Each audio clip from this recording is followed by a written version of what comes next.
고린도전서 14장 13절 보겠습니다. 제가 읽겠습니다. 그러므로 방언을 말하는 자는 통역하기를 기도할지니 내가 만일 방언으로 기도하면 나의 영이 기도하거니와 나의 마음은 열매를 맺히지 못하리라. 그러면 어떻게 할꼬? 내가 영으로 기도하고 마음으로 기도하며 내가 영으로 찬미하고 또 마음으로 찬미하리라. 그렇지 아니하면 내가 영으로 축복할 때에 무식한 처지에 있는 자가 내가 무슨 말을 하는지 알지 못하고 내 감사에 어찌 아멘하리요. 네, 16절까지 일단 읽었습니다. 우리 교재는요, 우리 성경 강론 16권이고요. 고린도전서 14장 13절부터 살펴보도록 하겠습니다. 우리 잠시 이 개론을 살펴보고 바로 본문을 통해서 기록된 말씀들에 나타난 하나님의 존재와 또 능력과 그 영광을 살펴보도록 그렇게 하겠습니다. 보시는 것처럼 14장 1절에서부터 19절까지는 하나님께서 주신 은사, 그럼 여기 은사는요, 이 13장을 꼭 염두에 두셔야겠죠. 13장 1절에서부터 이 은사는 최고 은사를 이미 소개를 했습니다. 그 최고 은사가 뭐냐 하면 사랑입니다. 이 사랑의 특징에 대해서 말씀을 좀 드렸죠. 어떤 사랑이라면 뭐 주머니에 넣고 있다가 원하는 사람에게 줄 수 있는 이런 게 아니죠. 예를 들면 뭐 예언이나 계시를 받는다거나 병을 고친다거나 이런 건 아주 구체적인 사건이에요. 그런데 그 모든 것들의 원천이 이 사랑은 아가페거든요. 예수님께서 부활하신 다음에 부활하시고 승천하기 전에 베드로에게 3번 계속해서 물었죠. 너가 날 사랑하느냐? 또 사랑하느냐? 민망할 정도로 물으면서 약속하신 사랑입니다. 그러니까 전적으로 하나님에게 속하며 하나님으로부터 오는 기독교에만 있는 바로 이 사랑입니다. 그 최고 은사인 사랑을 13장에서 소개를 했고요. 그 사랑의 완성을 오직 하나님께서 해주셔야만 가능한데 그게 바로 온전한 것 계시 기록의 완성이었습니다. 이게 매우 중요한 흐름입니다. 사도행전 다음에 로마서 다음에 고린도전서에 와서 계시 기록의 완성을 최고의 은사와 연결을 짓고 있습니다. 그러니까 말씀을 말씀으로 깨닫도록 해주는 것이 교회에서 최고의 사랑입니다. 최고의 은사입니다. 그런데 그 사랑은 누가 점유할 수 있는 게 아닙니다. 가지고 있다가 주거나, 그럼 사도 바울의 한 행동으로 보면 사도 바울이 제일 많은 뭘 가지고 있죠? 교회를 사랑한 자죠. 그러나 사도 바울의 입에서는 절대로 그렇게 말하지 않고 오히려 아시는 것처럼 교회를 잔해하던 괴수 중에 괴수다라는 고백을 끌어냅니다. 그래야 여러분 은사가 되거든요. 그게 은혜가 되는 겁니다. 그러니까 사랑이라는 최고 은사를 깨닫게 되는 것이 당신이 아무것도 할 수 없고 알 수 없고 행할 수 없다는 죄인에 대한 깨달음과 함께 오는 거죠. 자, 그 은사를 다름 아닌 약자를 위해서 시행하도록 한다는 겁니다. 자, 그래서 우리가 지난 시간에 살펴본 대로 방언은 자기 덕을 세우는 거죠. 자기 자신의 과 하나님의 관계에서 생기는 확신을 주는 것이 방언입니다.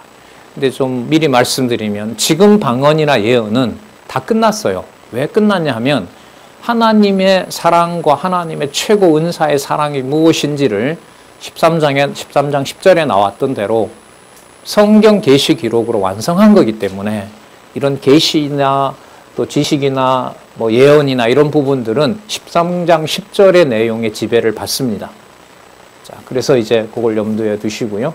자, 그 다음에 그러나 당시에 계시 기록을 할 때는 고린도전서를 기록할 때는 아직 계시가 완성되지 않았기 때문에 AD 95년에 바울이 죽은 다음에 거의 한 35년 후에 완성되는 거기 때문에 이건 역사적인 해석을 꼭 해야만 됩니다. 아니면 지금도 방언해야 된다 이런 내용이 있고요. 그 방언 내용이 하나님과 직통하는 계시다라는, 그래 되면 계시로는 이제 흐트러지고 또한 무너지게 되는 겁니다. 자, 그건 본문에서 나올 때 또 한번 지적하도록 그렇게 하겠습니다.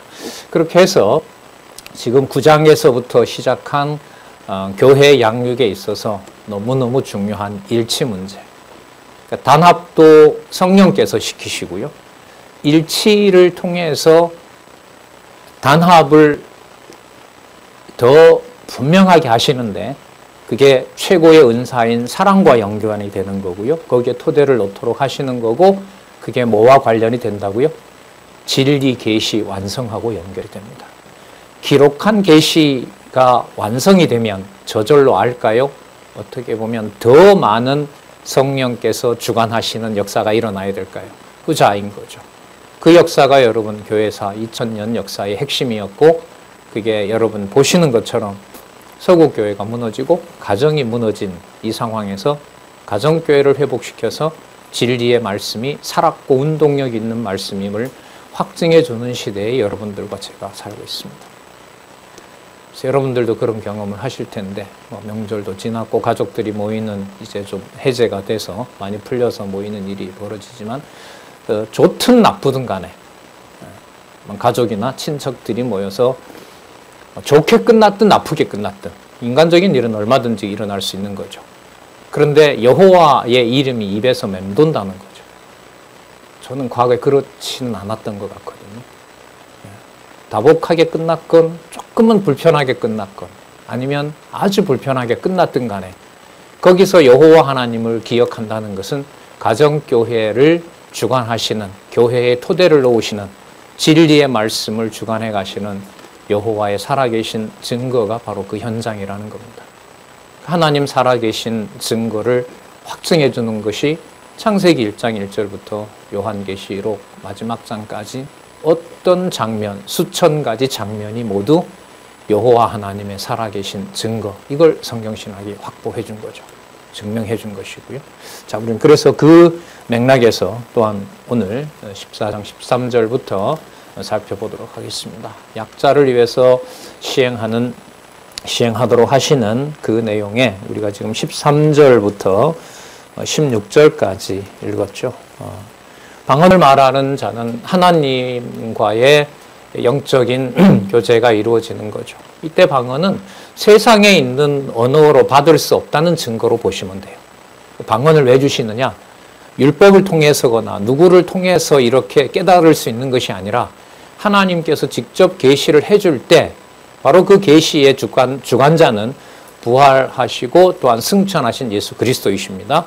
그 그리스도 안에서 하나님의 자녀임을 유대인뿐만 아니라 사도행전에 보면 오순절에 유대인들도 방언을 하지만 그 방언을 또 누구도 알아듣죠? 곳곳에서 온 유대인의 언어를 모르는 사람들도 깨닫는 거고요. 더 나아가서 누구도 이방인도 깨닫게 되는 겁니다. 그러니까 동일하신 여호와 하나님 그리고 동일하신 주 예수 그리스도가 그 이방인 성도에게도 함께하고 있다는 증거가 방언입니다. 거기서 일단 해석을 끝내야 돼요. 그리고 그 방언에 대해서 하나님으로부터 온 계시인지 아닌지는 방언하는 자신에게 없습니다. 근데 방언도 한다. 방언을 통역해야 되는 은사도 또 받으라고 하잖아요. 이거는 완전히 성경에서 빗나간 겁니다. 큰 틀에서 보면 계시 기록을 문제 삼는 일이 벌어지는 거기 때문에 이 해석에서는 한두 마디 말을 양보할 수가 없습니다. 성경신학에서는. 자, 그렇게 염두에 두시고요. 16절에 보시면은 내가 영으로 축복할 때에 무식한 처지에 있는 자. 그러니까 하나님과 교제하는 그 방언을 하는데 그걸 알아들을 수가 없는 거죠. 다른 성도들은. 그리고 그것을 자기 임의대로 해석도 할 수가 없어요. 이 말은 방언이라고 하는 것이 하나님의 주권과 그걸 깨닫는 것은 하나님의 은혜로 되는 거죠. 그리고 그 다음 단계에 하나님은 예언을 주신 거예요. 예언 곧 통역을 말하는 거죠. 자, 그런데 그 예언과 통역을 천사같이 전해주고 진짜 달콤하게 전해준 하더라도 13장 1절에서는 이미 전제를 붙였죠. 뭐가 없으면 산을 옮길 만한 믿음이 있고 또 자기 몸을 불사름에 내어줘도 아가페가 함께 하지 않으면 하나님의 교회를 위해서 유익하게 하지 않는 은사면 뭐라고요? 아무것도 아닙니다. 참 혹독한 명제죠. 이 명제는. 윤리적인 어떤 동기의 근원부터 아예 부정해버리는 겁니다. 우리가 이제 자주 사용하는 말로 보면 바로 죄인의 눈이겠죠. 죄인의 눈은 내가 본다고 볼 수 있는 걸까요? 아니죠. 그런 게 아닙니다. 그래서 무식한 처지에 있는 자가 무슨 말을 하는지 알지를 못하는데 그 사람이 어떻게 아멘 하느냐 이 말이죠. 아멘. 그러하이다. 그게 진짜 진리입니다. 이게 여러분 아멘이라는 뜻이잖아요. 자, 그러면 여기에서 약한 자는 더 좁혀져요. 그냥 뭐 삶이 어렵고 어떤 생활 형편이 어렵고 궁색한 처지에 있고 이런 의미에서 약자가 아닌 거죠. 그럼 여기서 약자는 어떻게 보면 성도들 전체라고도 할 수 있어요. 어떤 의미에서 하나님이 은사를 깨닫게 해주셔야 하나님의 은총을 깨닫는다는 의미에서 모든 성도들이 다 뭐가 되는 거죠? 약자가 된다고 보면 돼요. 그런데 그 약자를 사도 바울에게는 사도 바울에게 준 은사가 있고 또 다른 성도들에게는 다른 성도들에게 준 은사가 있는 거죠. 그러면 여러분 교회에서 강자는 한 분밖에 안 계세요. 누구겠어요? 교회의 머리이신 주 예수 그리스도밖에 계시지 않습니다. 바울이 자신을 강자라고 하진 않잖아요. 또 의도적으로 하나님은 사도 바울에게 준 이 계시의 풍부함, 신약 성경 절반 이상을 기록하도록 한 사도 바울을 하나님께서는 정신없이 몰아가죠. 그리고 거기에서 하나님의 주신 은사를 깨닫게 하고 오직 하나님의 은혜로 됐다는 사실을 깨닫게 하는 거죠. 그러면 교회가 일치가 일어나는 그 바탕에 하나님께서 진리의 말씀을 공급하지 않았을 때는 그게 가난한 교회가 되는 거고 빈약한 교회가 되는 거죠. 그리고 이 단계가 참 엄하죠. 그렇게 해서 그 수고를 많이 한 사도 바울 같은 자의 공이 크다는 것을 교회가 만약에 공적으로 그 사람을 칭송하게 되면 이건 하나님께 은혜를 돌리는 걸까요? 인간에게 돌리는 걸까요? 인간에게 돌리는 거죠. 그러면 여러분 그 사랑은 아무것도 아닌 겁니다. 그러니까 참 긴장이 되죠. 뭔가를 한다는 것이 교회 생활에서. 긴장이라는 게 여러분 뭐 두려워서 긴장이 아니라요. 아주 중요한 하나님의 은사가 역사하는데 그것을 내 기준대로 소홀히 하거나 사람의 행위가 크다고 사람을 높일 우려가 있기 때문에 그런 의미에서 긴장을 한다는 겁니다. 계속 볼게요. 17절. 너는 감사를 잘하였으나 왜냐하면 하나님께서 당신에게 직접 임한 거니까 얼마나 좋아요. 바울도 여기에 누구보다도 많이 접하고 바울은 거기에다가 삼층전이라는 계시도 보여줬고 그 진짜 자랑할 만하고 자기 자신으로서는 빨리 가고 싶죠. 왜 그걸 봤으니까. 그러나 그 본 것만 가지고 내가 최고다라고 할 수 없는 것이 다른 성도들과 소통이 일어날 수 없게 해버렸다면 자기가 아무리 큰 은사를 가지고 있다 하더라도 삼층천을 보고 영원한 천국을 봤다 하더라도 그건 자기 자신에게만 세워진 덕입니다. 그러면 여러분 여기에서 이른바 여러분 코이노니아 진리의 말씀으로 교제하는 교회가 얼마나 중요한 것인 줄 알겠죠. 조금은 불편하지만 여러분 진리의 말씀이 그래도 소통이 되는 가정교회와 아주 빈약하고 힘겨운 가운데 있지만 혼자 바울처럼 은사를 가지고 혼자 이렇게 좋아하고 맨날 천국 가는 경우하고 그럼 지금 이 맥락으로 보면 어느 쪽을 더 강조하고 있어요? 진리 안에서 그리스도를 머리로 해서 성도들이 진리로 뭐 하는 거? 약자를 위해서 진리의 말씀을 나눠주는 쪽에다 맞추고 있어요. 자, 그걸 염두에 두시면서 한번 잘 보시기 바랍니다. 그래서 여러분 18절에 이렇게 나오죠. 17절 중간에 안 읽었네요. 너는 감사를 잘하였으나 그러나 다른 지체는 덕세움을 받지 못하니라. 이 말은 교회로서 같이 서지 못했다 이 말입니다. 덕을 빼고 읽으면 다 맞다 그랬죠. 덕 앞에 교회로 놓으면 되죠. 그러니까 다른 지체와 진리 안에서 함께 교제하는 일은 일어나지 않는 겁니다. 내가 삼층천을 봤다 하더라도. 그러니까 교회에서 인간이 부각이 되면 고린도전서 시작하면서 나타났던 분열의 씨앗도 되고요. 파당의 씨앗도 되고 지금 14장에 오면 교회를 근본적으로 세울 수 있는 토대도 무너지고 외형적으로 보면 어떤 한 사람이나 어떤 기구를 통해서 하나로 뭉쳐있는 것처럼 보여요. 그러나 하나님께서 하나님의 사랑으로 역사하지 않으면 인간 집단이 되는 거죠. 그리고 거기에 현혹되는 거고요. 이런 문제는 여러분 요한계시록까지 가면 계속 나오죠. 유대인들이 몰래 들어와서 그 율법을 가르치게 하려고 그 속이잖아요. 그래서 요한계시록에 나오죠. 유대인의 회, 곧 무슨 회라? 사단의 회라. 사단의 회라. 매우 가깝게 있는 거죠. 자, 보겠습니다. 19절, 18절. 내가 너희 모든 사람보다 방언을 더 말함으로. 그러니까 자기 덕 세우는 데 있어서 그 교회를 잔해하던 사도 바울에게 이런 은혜를 주어졌다고 생각을 하면 사도 바울로서는 감당이 안 되죠. 하던 행위와는 이건 너무나 다른 것들을 쏟아부어 주니까. 그러나 그 자체만 가지고는 교회의 덕을 세울 수 없다는 것을 여기서 말하고 있습니다. 내가 너희 모든 사람보다 방언을 더 말함으로 하나님께 감사하노라. 19절. 그러나 교회에서 자신을 비롯해서 내가 남을 가르치기 위하여 어떤 마음으로? 깨달은 마음으로 5마디 말을 하는 것이 1만 마디 방언으로 말하는 것보다가 나으니라. 그럼 깨달은 마음은 자기가 깨달을 수 있을까요?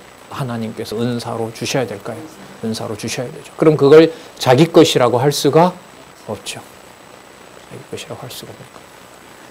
그러면 이게 여러분 약자를 위해서 시행함이라고 했을 때 이 약자는 진리의 말씀을 누구든 예외 없이 하나님께서 깨닫게 하시고 깨닫게 하시는 내용이 천사와 같은 소리를 하더라도 하나님이 주시는 사랑의 은사와는 질적으로 다르다는 겁니다.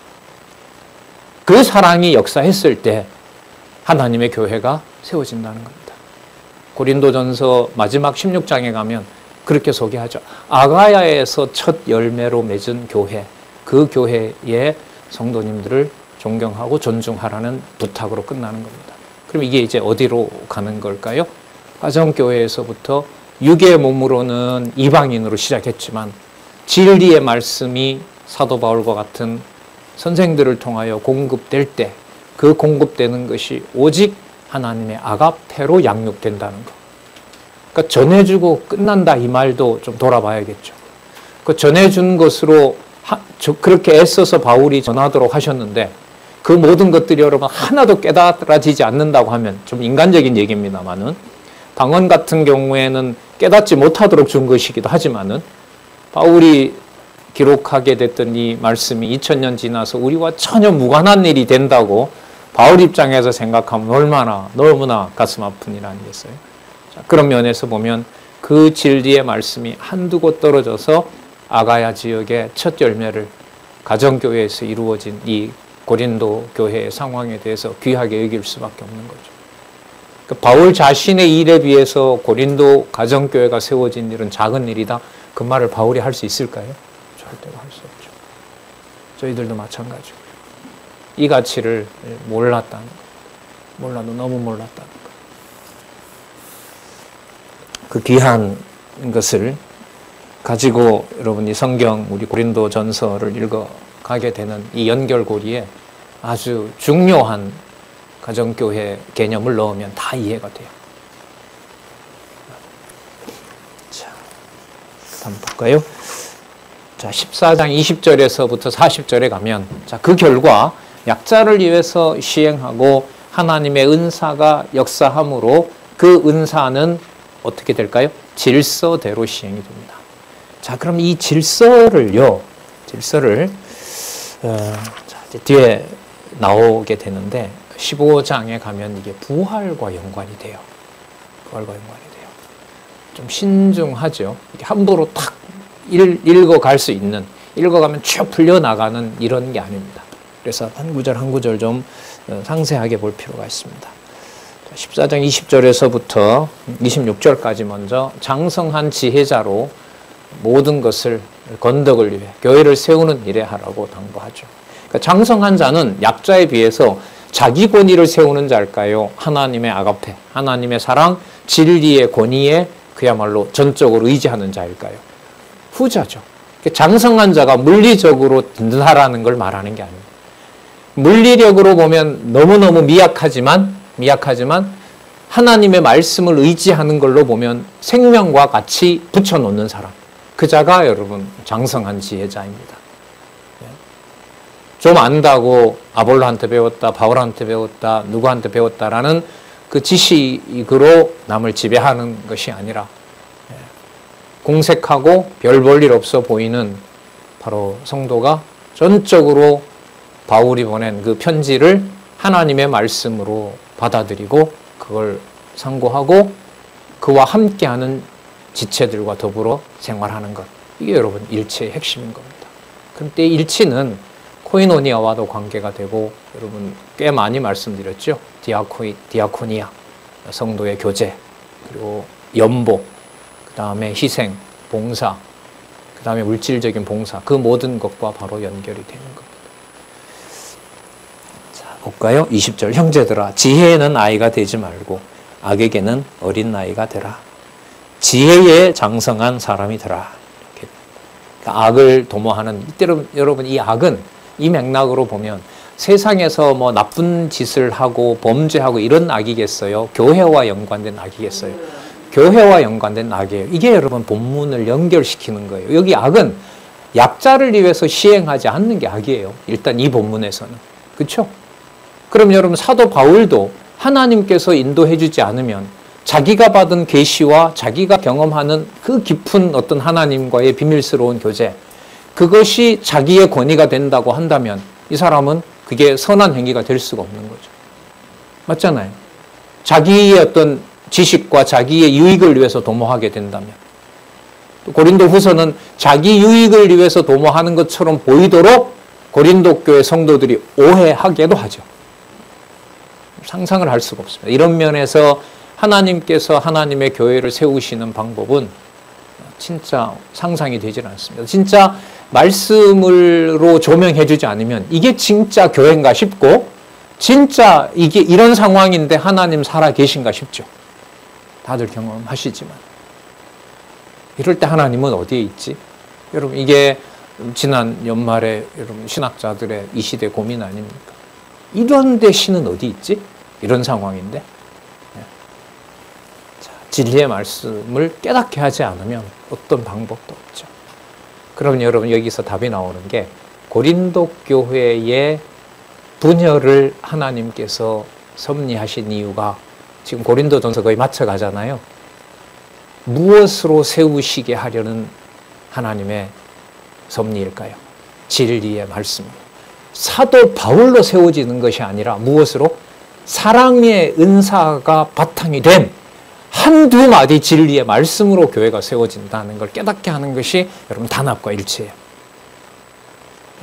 이 큰 흐름을 잡아야 고린도전서가 왔다 갔다 하지 않습니다. 그건 여러분들이 꼭 직접 읽으셔야 돼요. 자, 볼게요. 21절. 율법에 기록된 바. 자, 근거를 가져오죠. 어디에 근거를 씁니까? 성경에 근거를 쓰는 거죠. 구약이면 구약의 언약이 성취된 거고요. 신약의 다른 부분이면 그리스도가 약속하셨던 것이 근거가 되고요. 앞뒤에 나타날 요한계시록에 있는 근거 같으면 장차 이루어질 약속인 거고요. 과거 근거는 성취가 되는 거고, 올 근거를 제시하면 앞으로 이것은 반드시 이루어지는 약속이 되는 거고, 시간을 초월해서 바울이 전하도록 하는 말씀은 하나님의 계시에 근거하고 있다. 이렇게 정리할 수 있겠죠.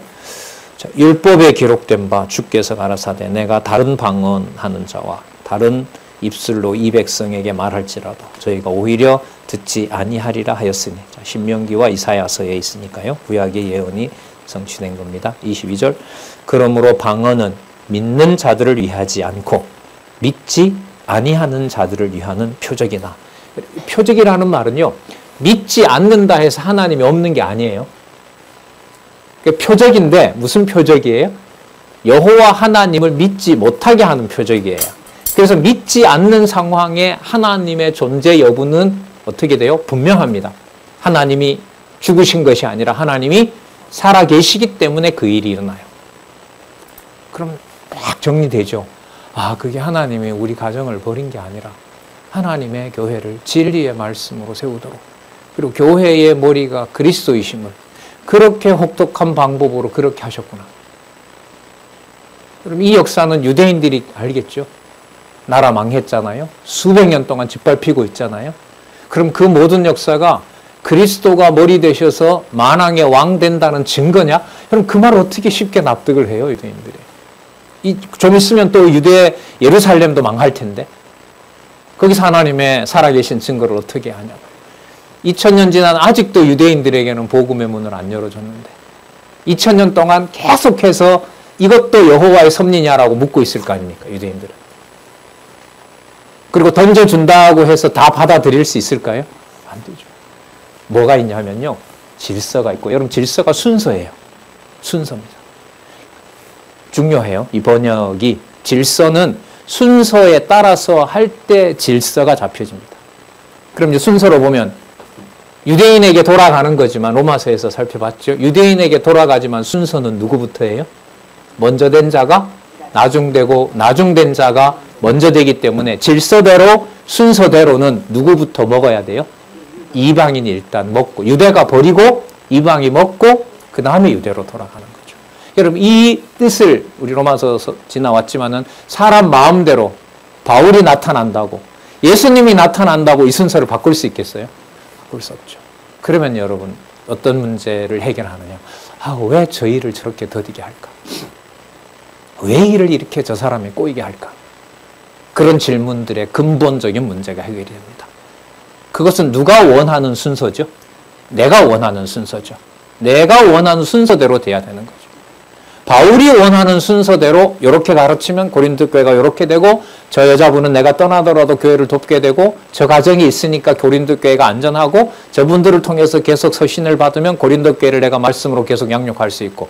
누가? 내가.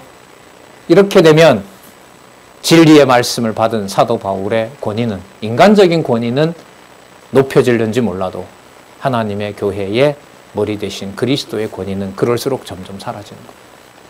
반대로 겉보기에 고린도 교회보다 더 분열되고 더 많은 상처를 가진 교회가 있다 하더라도 진리의 말씀이 주관하면 미미하게나마 하나님 살아계신 증거가 있다면 거기는 살았고 운동력이 있는 말씀이 역사하는 교회가 되는 겁니다.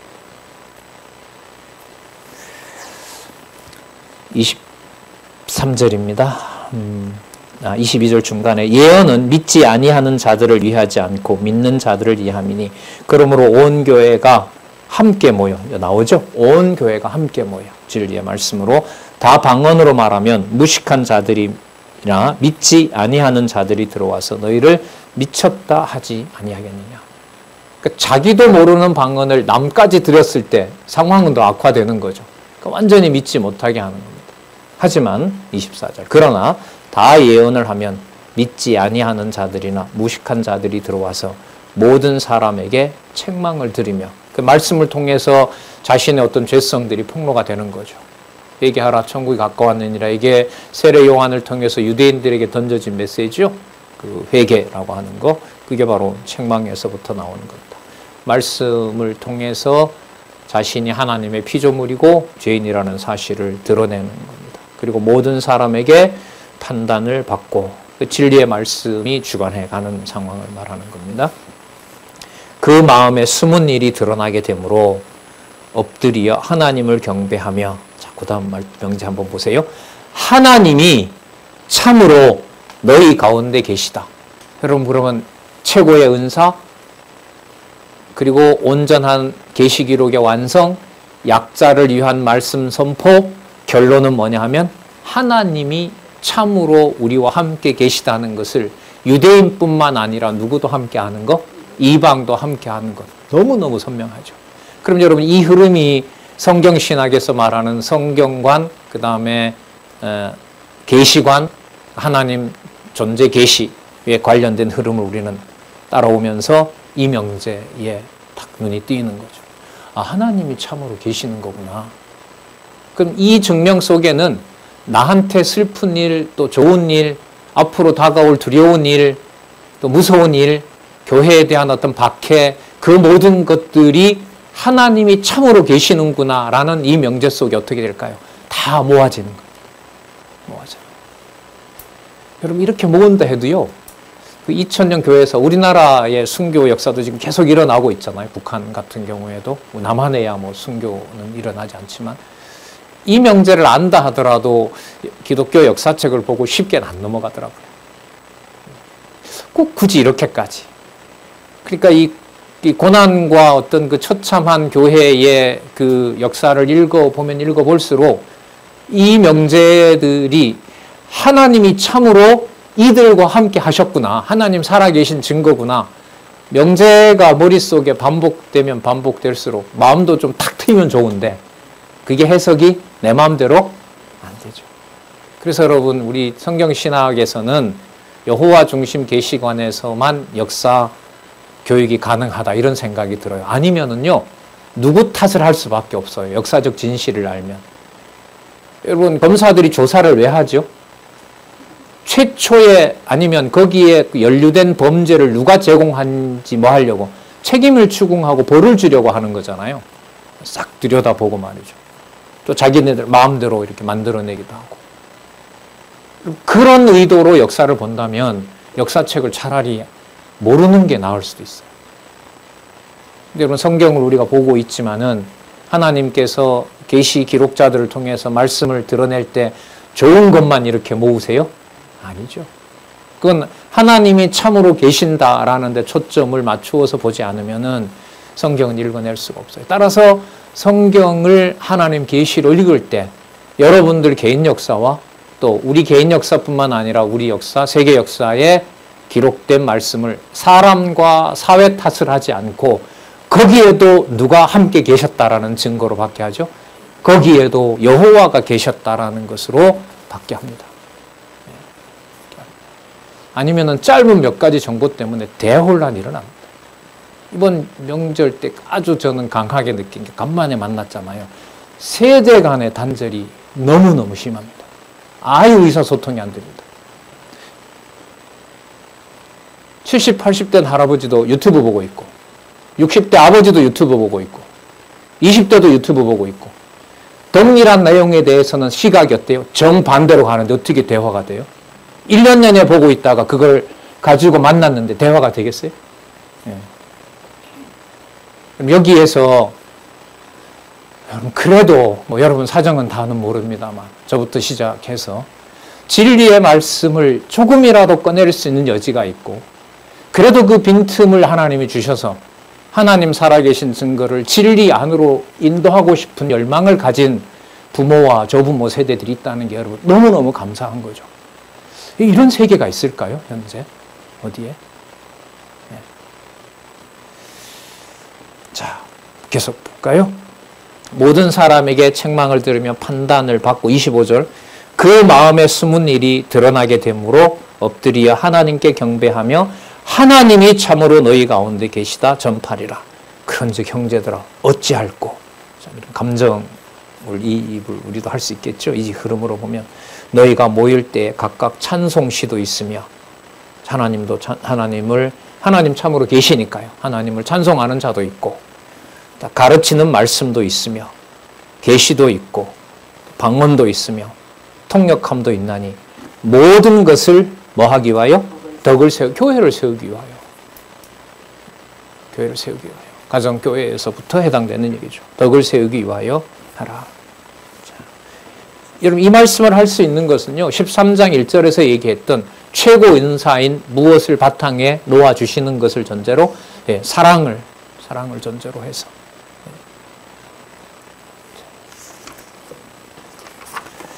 14장 27절부터 33절 보면 방언과 예언 문제를 다시 한번 알려줍니다.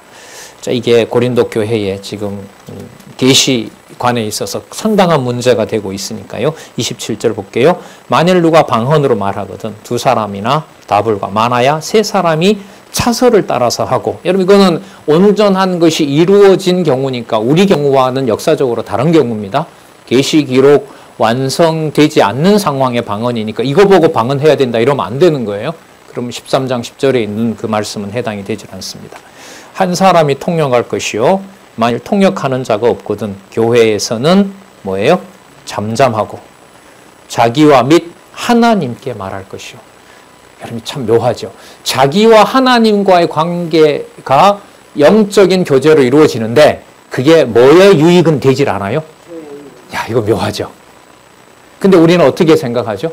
내가 하나님과 교제가 되면 동시에 그걸 어디에다가 이입하려고 해요? 가정교회에. 그리고 교회에. 내가 받았다는데요. 40일 내가 금식 기도하고 내가 받아온 거니까 성도들이 받으라고. 이건 말이 안 돼요. 이걸 모르는 거죠. 참 놀랍습니다. 그런데 여러분 다르게 보면은요. 교회에서 지탄을, 공적 교회에서 대중적으로 지탄을 받는다고 해서 그 사람이 하나님과의 교제가 끊어졌다고 말할 수 있을까요? 없을까요? 그것도 없는 거예요. 다르게 말하면. 그러니까 이런 거죠.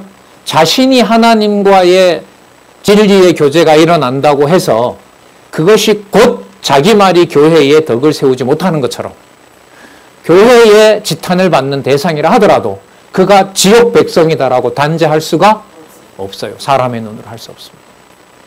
엄격한 룰입니다. 그러니까 하나님의 사랑은 이런 면에서 보고 듣는 행위를 가지고 판단할 수가 없는 겁니다.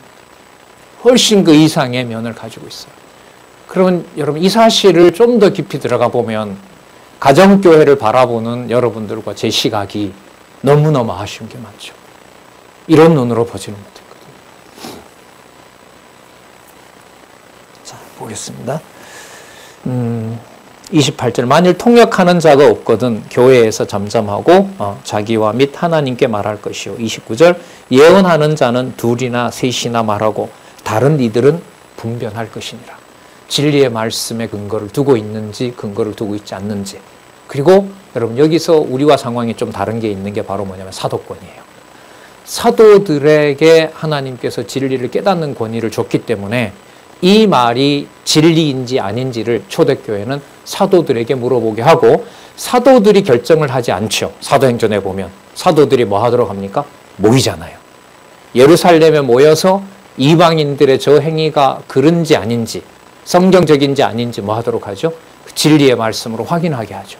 지금은요. 계시록까지 완성이 다 돼 있으니까 교회의 어떤 교리 문제를 비롯해서 모든 문제가 성경적인지 아닌지 논쟁이 되었을 때 이 일을 제기했을 때 거기에 대해서 성경신학적 답변을 해줘야 되는 겁니다. 그래서 여러분 우리가 코로나로 많이 하지 않았지만 상반기 하반기에 있는 교회 동역자 협회의 상반기 신학 포럼 이건 앞으로 계속해서 일어나야 됩니다. 일어났으면 좋겠습니다. 안 일어난다는 말은 두 가지 중에 하나죠. 완벽하다든가 완벽하고 열심히 그 말씀을 가지고 전하고 있거나 두 번째는 그 내용에 관심이 없어지거나 그런 분들이 하나님이 하신 그 역사를 그리고 후반부에 이렇게 서로 보고하고 교제하고 다시 또 디아코니아 성도를 섬기는 일에 영역이 어떤 것인지 또 확인하고 그렇게 지금 진행이 되고 있죠. 30절 만일 곁에 앉은 사람 다른 이에게 계시가 있거든 먼저 하던 자는 뭐합니까? 잠잠할지니. 일치에 있어서 요것까지 읽었는데요. 딱 드러나죠. 하나님으로부터 받는 계시도 하나님께서 무엇을 정해놨는데 질서 혹은 순서를 하나님이 정해놨는데 교회에 유형적으로 세워놓은 보이는 교회의 고린도 교회의 그 질서도 누가 주관하신다? 하나님이 주관한다. 자, 이럴 때 급하니까 사도 바울의 말을 들어보자. 아니면 베드로의 말을 들어보자. 이것은 여러분 일치를 이루어가는 근본적인 해결책은 아닙니다. 그러면 그 근본으로 돌아가도록 해주는 일 또한 사랑의 은사로 가능한데 그걸 진짜 누가 주셔야 되는 거죠? 하나님이 주셔야 되는 겁니다. 주시는 방법은요. 온전한 것을 계속 공급해 주느냐 해주지 않느냐. 진리의 말씀을 계속해서 선포하고 서로 듣고 이야기하고 공부하도록 하느냐 하지 않느냐. 적어도 우리 눈에는 유럽교회에서 성경을 통해서 신앙생활을 하는 것은 어떻습니까? 끝난 거잖아요. 유럽교회는 끝이 나질 않았습니까? 그런 면에서 보면 여러분들 저희들 이 시간에 또 이렇게 함께 오랜만에 많이들 오시고 또 다음 주부터는 더 많이 오시겠죠. 화요 강좌도 개강을 하고요.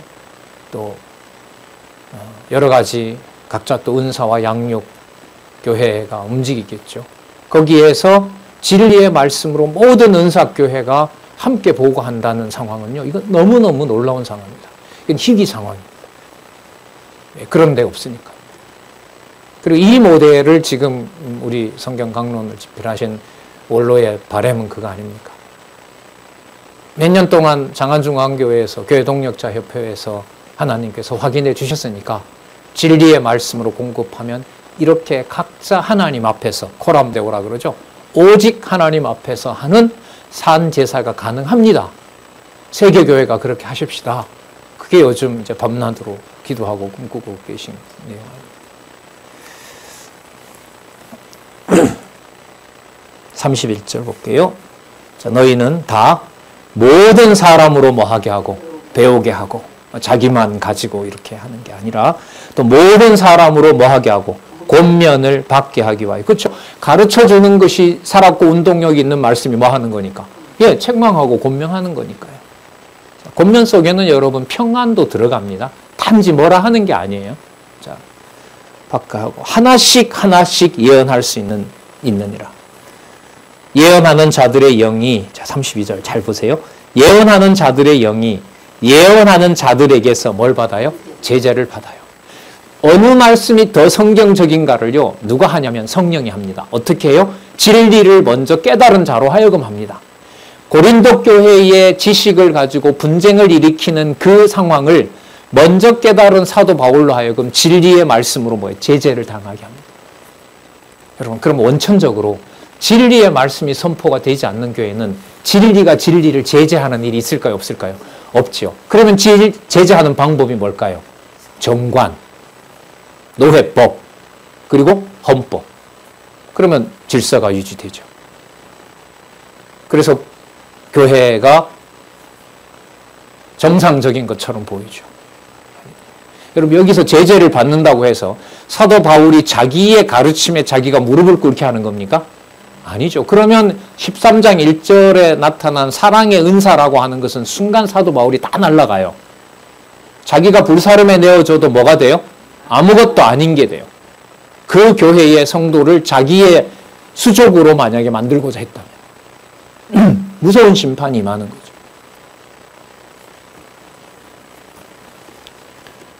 예언하는 자들의 영이 예언하는 자들에게 제재를 받나니 하나님은 어지러움의 하나님이 아니시요 오직 화평의 하나님이시니라. 어지러움, 소요를 일으키고 무질서하게 하는 그런 하나님이 아니라 바로 화평의 하나님이시라. 그러면 화평의 하나님이라는 말은 화평이 여러분 샬롬이잖아요. 예루샬라임, 샬롬이 머무는 곳. 바로 이게 영적으로 어디를 말하는 겁니까? 고린도 교회에도 있는 교회. 그 교회에 배우게 하고 권면하게 해서 무엇을 이루게 하고 하나님과 화평을 이루게 하고 이 개념들이 다 연결이 되죠. 배우게 하고 권면하게 하고 그 다음에 질서를 부여하고 그 다음에 화평이 일어나게 하는 바로 이것이 은사를 순서대로 질서대로 시행하게 하시는 하나님의 역사이고요. 이게 여러분 사람들 사이의 일치를 말하는 거였습니까? 오늘 우리가 생각해 본 게 사람들 사이의 일치를 말하는 걸까요? 진리의 권위가 하나님의 교회를 우리의 보는 것과 달리 진리의 말씀이 교회를 세워나간다는 걸 보여주는 걸까요? 후자인 거죠. 그래서 바울이 자기 말에 호소하는 것이 아니라 자신을 통해서 주신 은사가 모든 교인들에게 공평하게 어떻게 하기를 분배되기를. 이게 정리 아니에요? 똑같이 하나님께서 그만큼 다 나눠주는데 여기에 근데 오늘 중요한 것은 뭐였습니까? 누가 순서를 정해주신다는 거죠? 하나님께서. 뭐가 없으면 순서 자체가 없어진다? 진리의 말씀이 공급되지 않으면 화평의 뿌리부터 여러분 내릴 수가 없는 거예요. 자, 오늘 우리 33절까지 하도록 하겠습니다. 자, 34절부터 여러분도 같이 한번 신중하게 읽어주시기를 바라고요. 같이 기도하도록 하겠습니다. 하나님 아버지, 하나님의 교회가 그리스도 안에서 창세전에 비밀로 간직되어 있었는데 이것을 이방인에게 또 좁고 무딘 우리의 영혼에 진리의 말씀을 조명해 주셔서 너무나 감사드립니다. 그렇게 귀한 줄 잘 몰랐습니다, 하나님. 그렇게 하나님의 모든 영광의 실체가 그 교회에 있는 줄 하나님 무지했습니다. 다시 한번 간구하오니 오직 진리의 말씀으로 서가는 가정교회와 우리 양육교회와 은사교회, 하나님이 귀한 선물로 주신 우리 살았고 운동력 있는 말씀이 역사하는 교회 동력자 협회와 그리고 한 번도 만나지 못했지만 저 반대편에서 이 진리의 말씀 계속 전파하고 계신 모든 동력자들에게도 하나님 같은 마음으로 교제하며 소통이 일어나도록 하나님 인도해 주시기를 간절히 소원합니다. 예수님의 이름으로 기도드렸습니다. 아멘. 네, 수고하셨습니다.